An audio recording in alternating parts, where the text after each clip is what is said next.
Hi, everybody. Sorry about that. Due to Mercury retrograde, I encountered some technical difficulties. And of course, the system didn't want to cooperate. But that's what happens in life. So I had to have like this never give up, never give out, never give in attitude. So good evening. I am Eldridge, and I am going to be your host of the new channel, Voices. And what Voices is basically a channel to engage in conversation that hopefully we find enlightenment in whatever conversation that we are engaging in. And that conversation, through its enlightenment, helps to inspire us to uplift and inspire others in the community. So with that being said, I really just wanted to do this channel in order to have a place where people could come, and it would be a discussion, a non-threatening place where you could have a discussion about random-ish, as I like to say. There's 6 people living inside of my head, and every single day I come up with like random thoughts. So I tell my friends, you know, like somebody should have a show, and they said, Eldridge, it's you should do this. So here I am premiering this show. I'm actually going to upload it onto my page later on when done. But tonight's topic is one that really intrigued me because there's so many different shows on television and so many different articles that when you read, everything that you see is centered around gossip and getting the tea and throwing shade at people and all of this. So I was really intrigued by the whole notion of gossip. Being a communications major myself, I'm always intrigued by anything that has to do with conversation and has to do with communication and how we engage in communication. So I recently was the victim, or if you will, the subject of a rumor that was so outlandish, I couldn't even believe it. I couldn't even get mad at it. And so what I decided to do now is that, like, when I hear these things from people, as opposed to get upset about it, I really want to research the behaviors around why people do the things that they actually do. And gossip was one, because there's shows. Gossip Girl used to be one of my favorite shows, basically because of the intrigue behind it. There was all this information that could have been rumor that actually turned out to be some truth to it, which we'll get into what the definition of gossip really is and what the function is in a moment. But just the fact that you never knew who the person was that was providing the information was of some intrigue, and it was able to draw people back in that night and have them come in and see the show. So I was really excited. I'm really excited about Gossip Girl, you know, and just the whole thing about gossip. So the way that I started looking at this is after I heard the rumor about me, I was kind of like, wonder whatever really just got into that person's head. What were they thinking that day when they decided they were going to make a rumor? So for me, it's always about, who are you going to target? Why do you choose the type of target that you choose? Because obviously a gossip is a form, it's a noun. And, you know, usually if you are doing something and you're doing an action, it's a verb. So the whole thing about gossip is that it's under the confines of talking about a person, place, or a thing. So my whole curiosity just got piqued when I figured, well, how do they decide who you're going to gossip about, whether or not it's going to be positive or negative, and really what the topic of it is. So as I was looking, being a researcher today, I always look things up because I know somebody will say, oh, where did you find that information? Well, I literally went to the library and I pulled a couple of articles, and one was from R.I.N. Dunbar, which is at the University of Liverpool. And he and the team there at the R.I.M. Dunbar Economic and Social Science Research Council Research Center in Economic Learning and Social Evolution at the School of Biological Sciences in the University of Liverpool. Okay, so that's a lot to have to say. But anyway, I see why they abbreviated it R.I.M. Dunbar, University of Liverpool. Now, the study that they did was around the conversation as being human phenomenon. What does conversation normally look like? We know that it's the whole communication model where there's a sender, a receiver, there's the encoding and the decoding, and then meaning happens and listening and all that stuff takes place. Well, specifically in gossip, they wanted to look at like the analysis of free-forming conversation, because 2/3 of our conversation is spent in some form of a gossip, whether it's getting information about somebody, about things, or about a place. We have to go through and have that conversation, and it is gossip. And so when you look at the construct and the characteristics of gossip, it's going to really blow your mind, because for whatever reasons that aren't really clear, gossip was never intended to be a term that was a negative term. I have 3 dictionaries on my desk. One from 1967 says that gossip, it is a gossipy or a god one who chatters idly about others. It says nothing about negativity in that. So then you get to like 1995 and the whole dictionary changed, and it is the Oxford Dictionary of Current English, also with a new speller like right guide in it to highlight top problem words. Gossip ought to be one of those top problem words. But anyway, it says it's unconstrained talk or writing, especially about persons or social incidents, and it's idle talk. A person who indulges in it, go on to talk about, and there seems to be some evaluative conversation in the definition about what gossip is and who really gossips. The next part about gossip is that in 1998, the definition in Webster's Handy College Dictionary, the third edition, said that it's trifling talk about other people. So somewhere along the way, it between and like, 40 or 50 years, it pretty much transitioned from being in the 60s just talking about gossip or godchildren and God family people talking together in relationships. And they also talked about they have no idea why it really turned to be having a shady reputation, if you will, because now gossip is seen as being something that's malicious and destructive and largely reprehensible. And we can see that play out just by the number of shows that have plots that are centered around nothing but gossiping about people, and all of the websites and different, even YouTube channels that bring you the shade and the tea on people, and the talk about fake news and Twitter and the fake news on Facebook and the fake news wherever you read. So you really don't know anymore unless you really do some research and some sleuthing on your own. So really, that's what I really want to do, is to just figure out the characteristics, because in order to really understand what something looks like, you have to have a vision of it. And that's really why this podcast is called Voices, because the first word in there is about the vision. So when we look at something, how do we really know what it is? How do I know that it's gossip when I see it?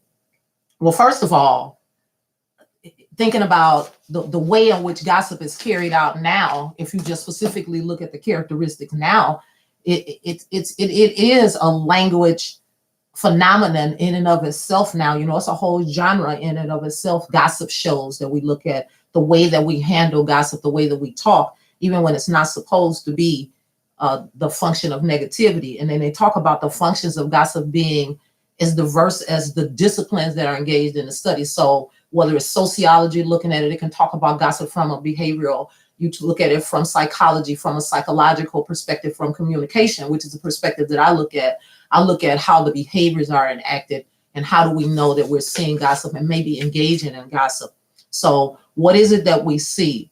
So as we examine the humanistic characteristics and rhetorical functions, and when I say rhetorical functions, it's like, what is the meaning of the function or the purpose that it has? And specifically, as you evolve from gossiping face to face, in the tribal sense of the word, when we gossiped, it was basically because you think back in the 1500s when gossip was really something that was prevalent, maybe the 15, 16, 1700s, before you had formalized methods of communication, such as Pony Express to deliver mail. And then you had radio, and then you evolved into TV. But before that, everything was word of mouth and storytelling. And so the more interest in the story, the more connected people are and the more involved they are and included, because they talk about this being characteristics of inclusive and exclusive groups.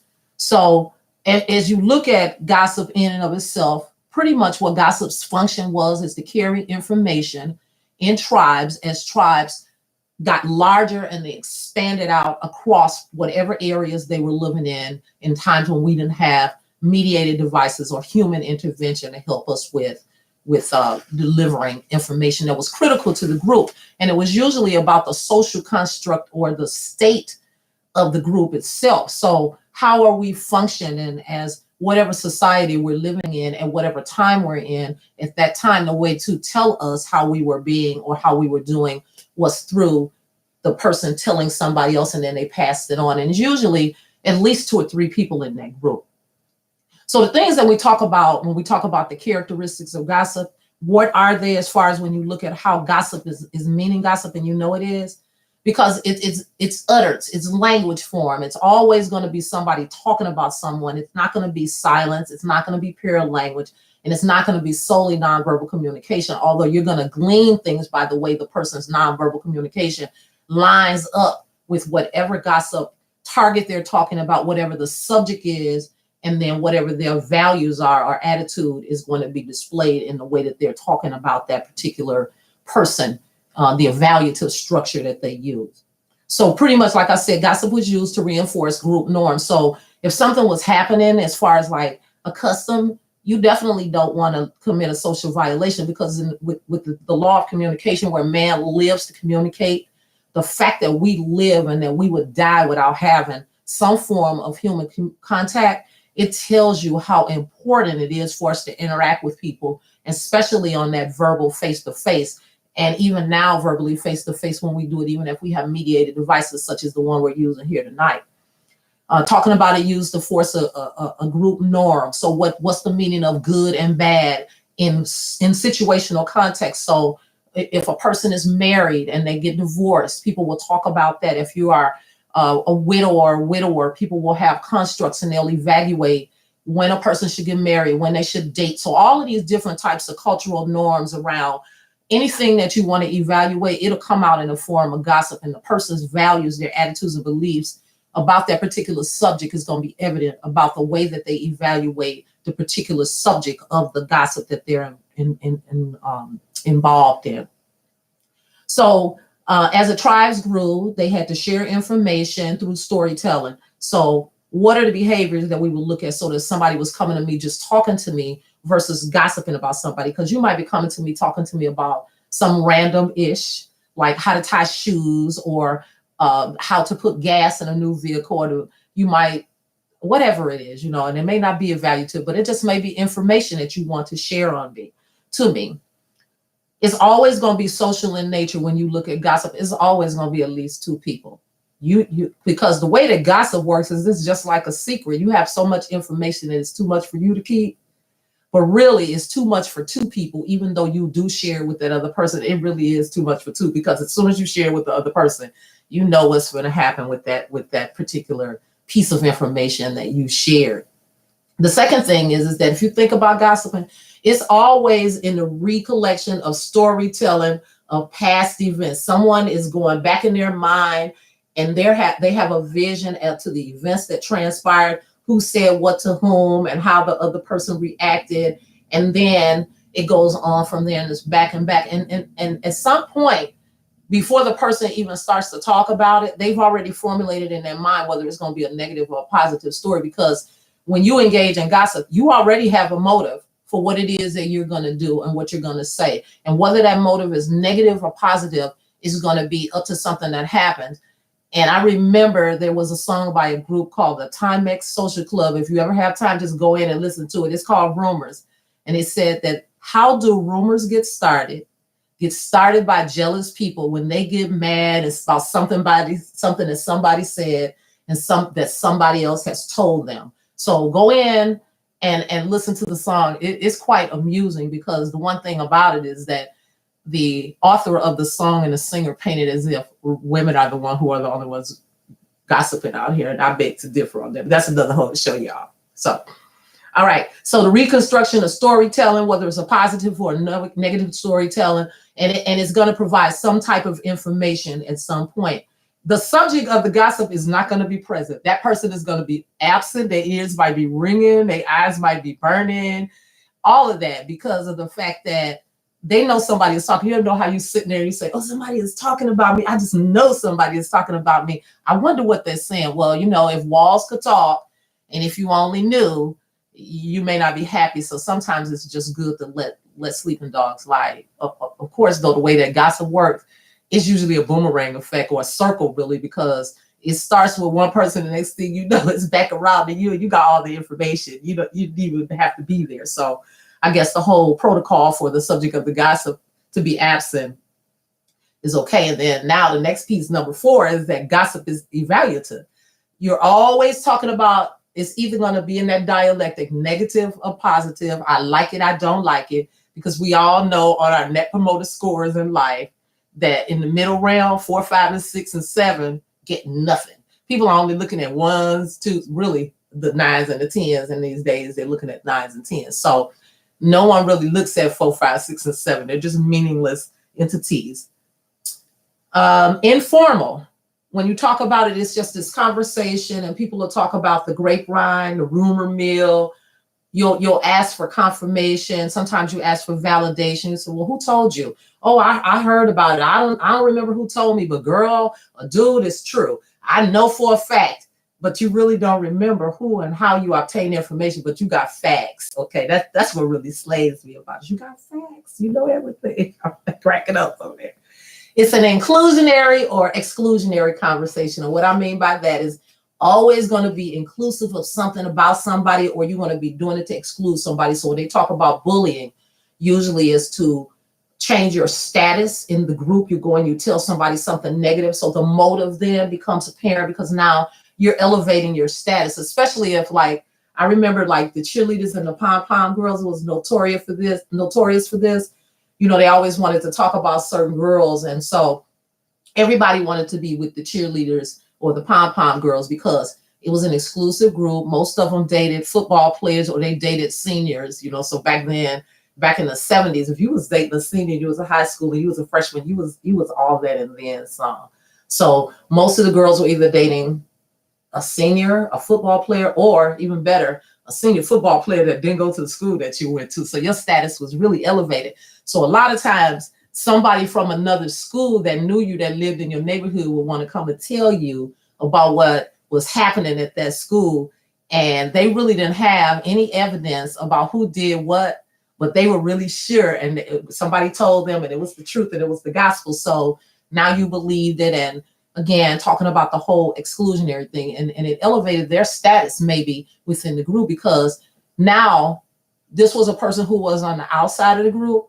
And if that information that they provided, even if it started out as hearsay, if that information has any element of truth later on down the line, that person's trust level is now going to be elevated within the group. And that behavior will continue even to the point where that person might start to make up things in order to stay in good with the group. Because you've seen it happen a lot. And we just saw it on the Real Housewives of Atlanta, another show where it's based on the ratings of people getting into gossip and just the nitty gritty. You know, the whole thing with Phaedra, with the Candy Burris thing, where there was some allegations that were made. And I mean, you know, people don't like gossip, especially when it's something that could be damaging to their brand, hurt their reputation or their career. And even when it's something good, if it's not the right information, if you're announcing that someone's releasing an album or doing a new movie or something, and you're releasing information, proprietary information that they may not have wanted to come out, and they make a change, you could be compromising the integrity of that person's brand because you have fake information that was not yet validated. You may have seen something or overheard something. But again, because of the characteristic of gossip being informal, lacking proof, and coming from the rumor mill, a person can read something again in one of the articles or a blog or something, and then they have a whole story to tell, and somehow or another it becomes the new truth. It's a means of interpreting norms and values. It's a means that we understand how judgments are being made for us in life. So again, if you look at things like, again, like I said, marriage and divorce and child rearing, when people talk about anything, I don't care if it's anything, buying a pair of shoes, somebody's going to evaluate the shoes that you bought, how you arch your eyebrows, no matter what you do, somebody going to evaluate it. They're going to gossip about it. And it may not necessarily be that gossip is something negative, but because of the way that it's being used and the label that has been attached to it, because, you know, pretty much we vision something and we label and imagine ourselves, and we walk ourselves right into it through the behaviors. So even if gossip was supposed to be something that was supposed to be a means of interpreting norms and values and exploring how judgment is made, the way that we do it and the context in which we do it are more important, even so, than the people that we're doing it to. So we're picking people in order to make these evaluations of judgments, and we're excluding or including them based on fake information and reconstructing these stories. And it's a way for us to actually interpret how we're supposed to behave or do in life. You know, because everything that we look at, every single text, if you will, whether it be a book, this conversation that we're having right now, whether it's TV, whether it has been radio, newspaper, periodic journals, I don't care where you go, there is always persuasion going on underlying everything that we do, whatever conversation that we're having, that interchange, there is some type of gossip going on to tell you what you're supposed to say, do, or be, or who you are in context. And you're constantly evaluating yourself against what somebody else has said about you, even though that person may not be doing anything to help you further your purpose in life. The last thing that I really want to say about this is that gossip is always supposed to be considered private. It's you telling one other person something. Really, it's you telling one other person the information about somebody else who may have told you information thinking that it was only y'all too. Because one thing that I learned, my mother had bought me this Bible book. I remember it was a book of Bible stories, and I was about 8 or 9, and I remember reading the book. I may have been even like a little bit older than that, but I remember reading the book. And it was a Bible story about this girl who always used to go to her little Bible school friends and gossip about other people.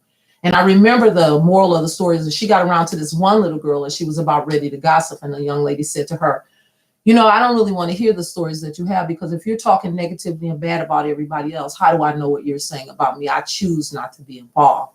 So what she was doing was displaying what some people might say is ethical character, or just really keeping yourself free from hassle of backlash. Now, here's the thing about gossip. Dunbar, when he wrote about gossip, he talked about it as a social grooming tool. You know, kids learn about how to gossip on the playground, or they'll learn about how to gossip literally at home. Because I remember when I was little and like your aunts be getting together and they would all be in the kitchen, and it could be on the weekend, and they would all be together cooking and doing hair and all of this. And then this aunt will be talking about this person and that, but the person wasn't present, like they said. And then there was other evaluation that was going on, and it was telling a story about something that actually happened. And it was exclusionary because it was telling about something that they should not have done.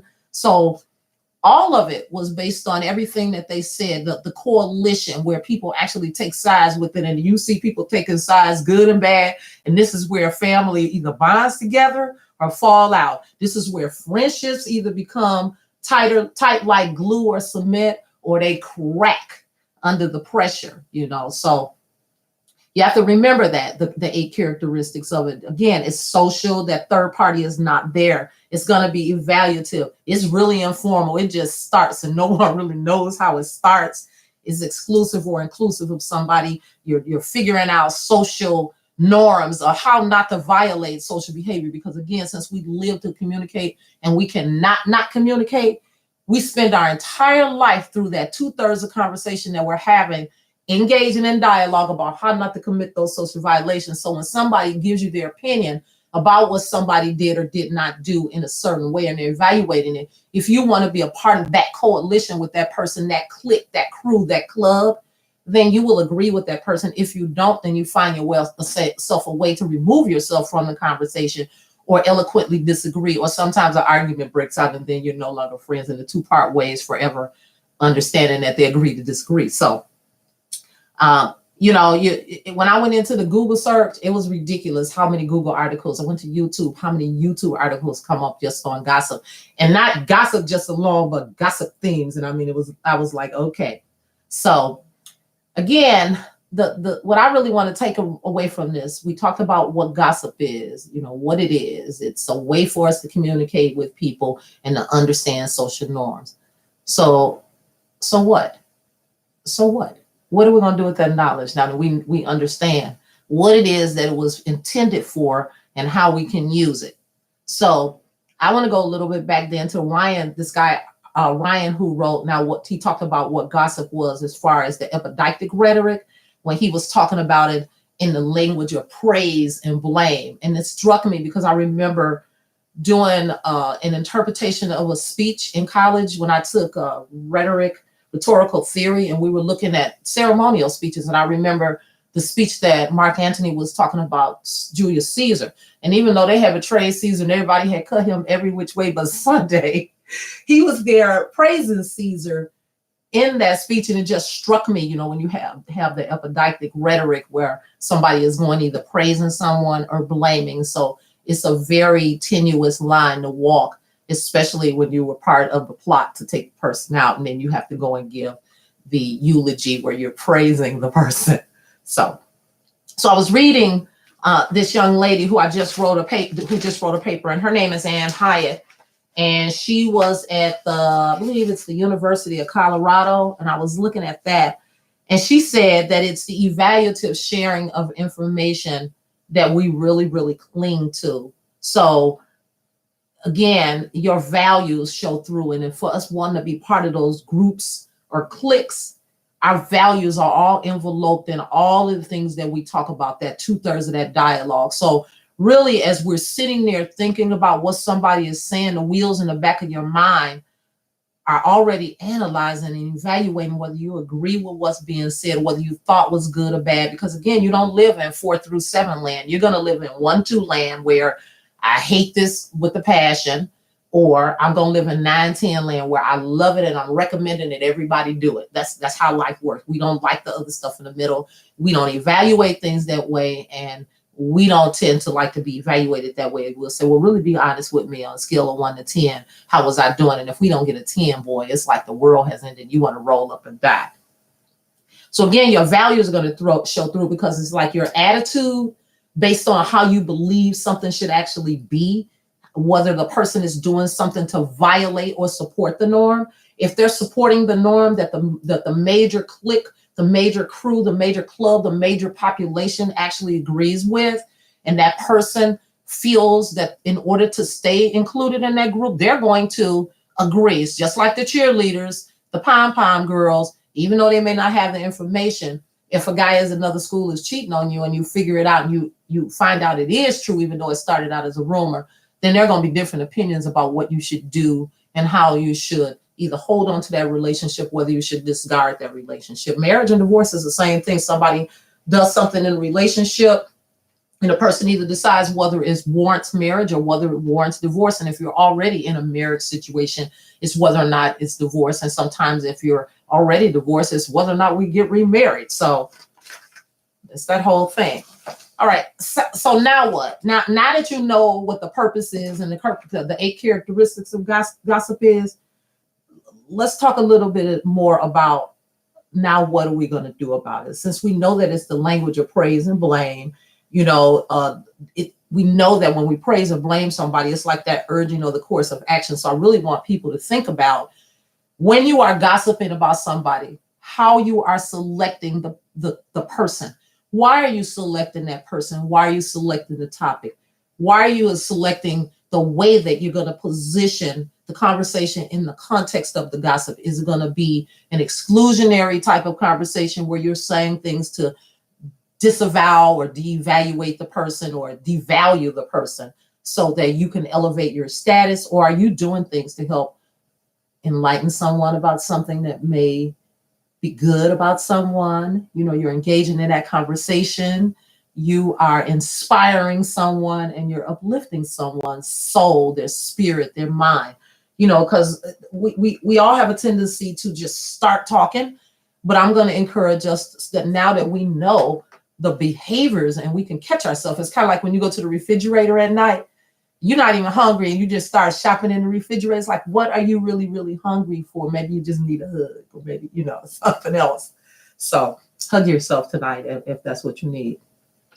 So when we do that and we agree with the behavior, if somebody is doing something positive when they're talking to us in that format of gossip, or negative, then we're saying, I either agree with you or I disagree. So I'm either validating or invalidating the behavior. And you will either continue, like I said, later on, that person who elevated their status in the group with the cheerleaders or the pom-pom girls or whoever the group was, they are going to continue to do it because, again, it's Pavlovian behavior. If I got good reward from it, then, of course, when the bell rings again for me to gossip, I'll do it all over again because you're going to reward me.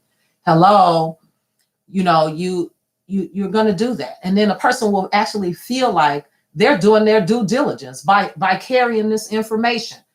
And the thing about it is with the mediated communication that we have now, like this format that I have here, where we have a device. Of course, Morabian argued back in 93 that communication, 93% of it is through nonverbal communication. So somebody is trying to read you through through Facebook and all these other things. But if you think about it, a person could be information out there on Facebook and it doesn't even have to really be true. And none of the nuances of of the nonverbal physical attributes of the communication were even prevalent or there present for you to use that evaluation to see if somebody was actually telling the truth or not. So then you look at it differently. You start looking at the subject, and then you start evaluating again.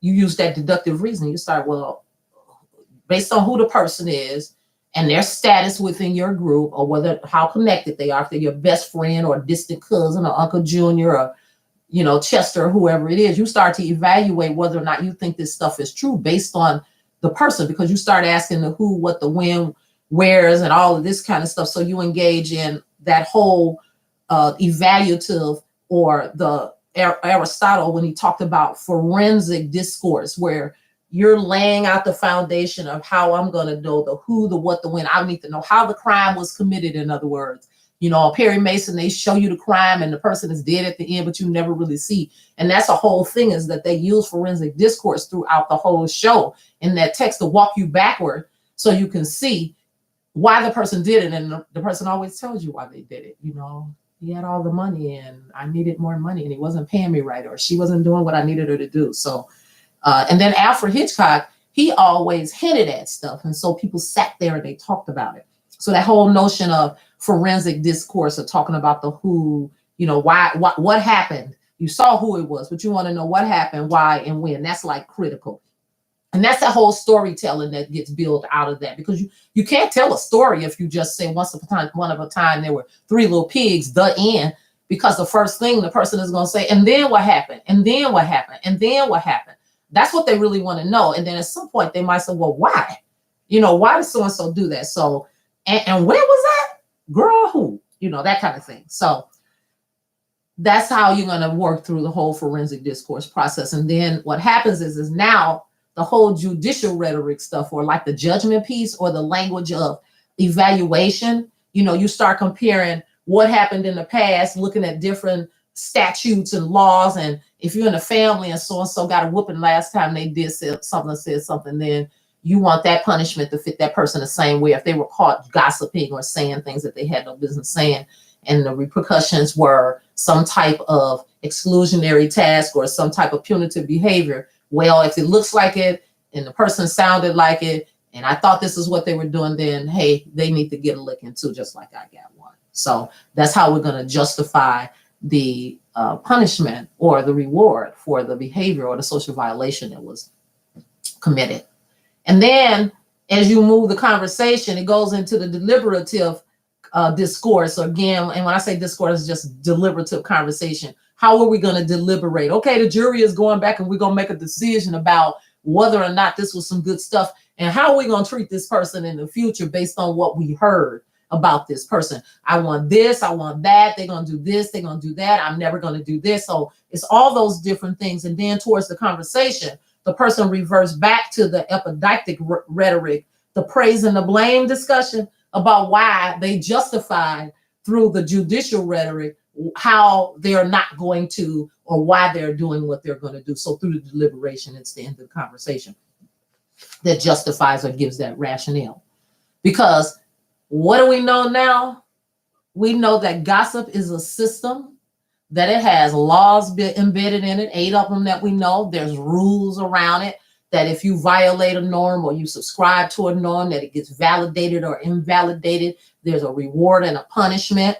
It can be the thing that, it is the thing that friendships and family and cultural norms and customs and everything that we do is predicated upon.